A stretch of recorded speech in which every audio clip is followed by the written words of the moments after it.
Stig. So for the third day running, the government has dropped a 6 a.m. news release with a new announcement. Tuesday was a VAT cut on electricity bills. Wednesday was a cap on bus fares. This morning, the Treasury says it will cut business rates on pubs, clubs and smaller live music venues by 20%. The plan will cost the government 100 million quid, and vape shops are being targeted to make up for the shortfall. Let's talk to Labour's Emma Reynolds, who is Chief Secretary to the Treasury. Morning, Emma. Good morning. And congratulations on the job. Thank you very much. What's the proposal here? Why should we care about it? Well, the announcement I'm making today is that we are cutting business rates for pubs, clubs and live music venues by 20% because the Prime Minister and the new government really cares about these places that bring people together, that are the beating heart of local communities and have faced pressure. We know that 7,000 pubs closed in the period between 2010 and recently, and we want to help these places that bring people together to thrive. But one of the reasons they've closed, there's several reasons why they've closed, but one of them is that business rates in the last year have gone up on average more than 20%. So actually you're not getting them to a better position, you're getting them to a position that is still worse than it was a few years ago. Well, it's worth explaining that this 20% cut in business rates is in addition to the 15% business rate cut which has already come in April this year, and indeed the 2-year bill freeze that applies from April next year. So, this is in addition to the help that the government has already set out. I understand that, but do you concede there will still be pubs paying more than they did 2 years ago? Because some pubs went up 76%, 80%, Sure. 100%. Look, it will very much depend on the size of the pub and their particular circumstances. But what I can say is that the sort of typical pub pays around £5,500 in business rates. The change today will save them £1,100. But as I say, that is in addition to the previous measures that came in April this year, and also the bill freeze, which will apply from April next year. And how are you paying for this £100 million? How many vape shops and what are you going to target, and how will you get the money from them? Sure. So this is a fully funded, and as been the case with the other announcements this week, reprioritising funding. So we'll do that in a couple of ways. As you say, the first way is to look at the businesses on the high street that cause social harm, such as vape shops. We want to look at should they really receive business rate relief, but we're also going to. So how do you know you'll get the £100 million for that? This is a review. Well, look, Sure. Well, no, we're serious about ensuring that we raise this money. I'm the Chief Secretary of the Treasury. I can reassure you that this is fully funded. But it's not fully funded, is it? Because you're saying you're going to look at ways to see whether you can get more money out of vape shop, but you don't know precisely how many and how much, so it's not fully funded. Well, we're not setting out the full details today. We'll do that at the budget, but there are two ways. So the word fully is a funny thing to say then, isn't it? Because it's not full then, is it? It's not fully. Well, it is fully, because it's £100 million from the next financial year, and I can reassure you that money will come from two places in particular. The first is what I've just talked about, and the second is a consultation that we're doing at the moment, which is how to ensure we crack down on online businesses that are not paying VAT. So there's a couple of ways that we're going to raise this money in order to reprioritise, to ensure that we can give pubs, clubs and live music venues that breathing space that we talked about earlier this week that we're giving to families as well.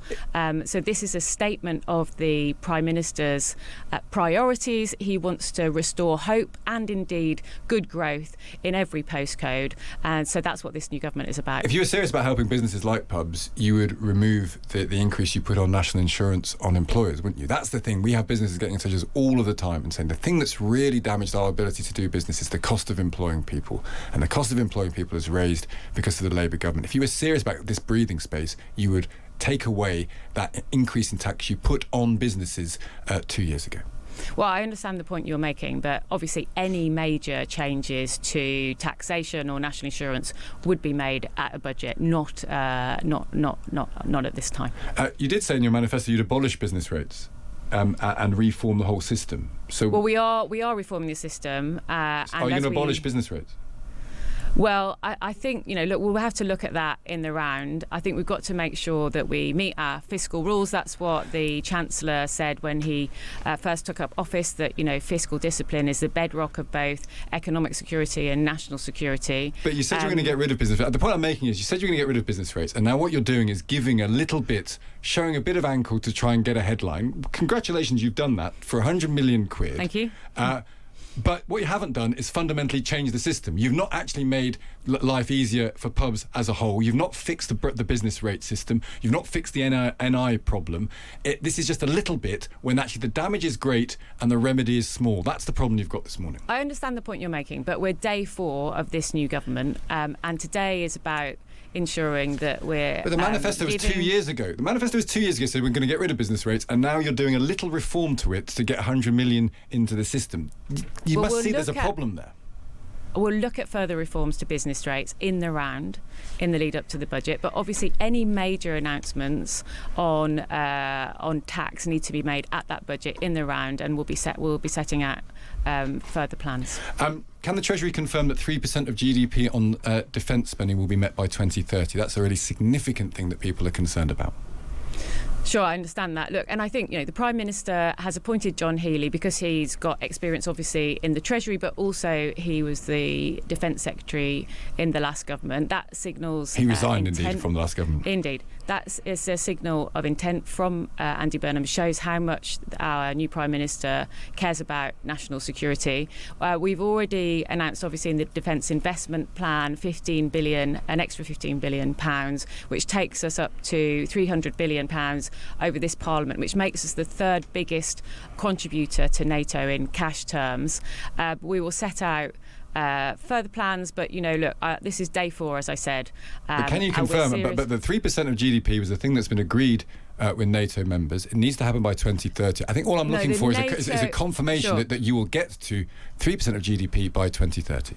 The NATO commitment is 3.5% by 2035, and we, as the Prime Minister said, we will meet our international commitments. And John Healey said he wanted to get to 3% when he was Defence Secretary, 3% by 2030. He's now the Chancellor. What I'm looking for is for you to say yes or no to the question, will we get, in your view, to 3% of GDP by 2030? Look, this is day 4, and any significant announcements like that would obviously have to be, as you pressed me on earlier, fully funded and fully thought out. You'll have to give us some more time. As the Chief Secretary to the Treasury, I take very seriously the fact that we've got to meet our fiscal rules, and fiscal credibility, as the Chancellor said earlier this week, is the bedrock of both economic security but also our national security. Gary Lineker and some fellow patriotic millionaires have said they want to pay more tax, a wealth tax. I think they've written to you at the Treasury about that. What do you say to them? I mean, I think they can actually pay more tax voluntarily if they want to. So they can. In fact, thank you for advertising that. There's a link on gov.uk if they want to pay more tax. I think it's fantastic that they've made this statement. But look, major tax changes will only be announced at the budget. Obviously, we want a fair taxation system. Fairness should run through everything that we do as a Labour. But if Gary Lineker, just to be clear, so you can say that if Gary Lineker wants to pay more tax, you would invite him to do that? Well, as I said, there's a link on gov.uk. If people who are rich and earning well want to pay more, then I would welcome that. As Chief Secretary of the Treasury, I'd be very pleased indeed. Before you go on to talk about prisoner release, because it's around today, the new Prime Minister says he's reviewing the prisoner release scheme, which will let out 6,000 offenders in the months to come. What does a review mean in practice, do you think? Well, as the Prime Minister said yesterday, we're looking again at how this scheme is being implemented. But it's worth just reminding ourselves of the background here. When we took power 2 years ago, the prison system was on the brink of collapse. We had fewer than 100 places available. That's the background to this policy. Dangerous criminals, as decided by the court, will be excluded from this policy. But that's not quite true, actually, Emma, is it? Because 6,000 prisoners are going to come out early. Some will have violent criminal offences, some will have sexual criminal offences, including rape. So they are dangerous criminals by definition, and some of them will be allowed out early. That's the fundamental problem here. You're going to let out people early who are dangerous. And the question is that acceptable to you? Well, look, there will be obviously provisions in place to make sure that the punishment continues to go on in the community by restricting offenders' liberties and also tagging them. And if they break the rules, they will be. But are you comfortable? Back I mean, he's reviewing this, so I think you can answer this question honestly because he's going to look at this. Are you comfortable as a senior politician in this government that you're going to, and for reasons people understand, the prison system is too full, but you're going to let out people who've committed dastardly, appalling crimes, including sexual offences? Can you be comfortable with that as a senior government figure?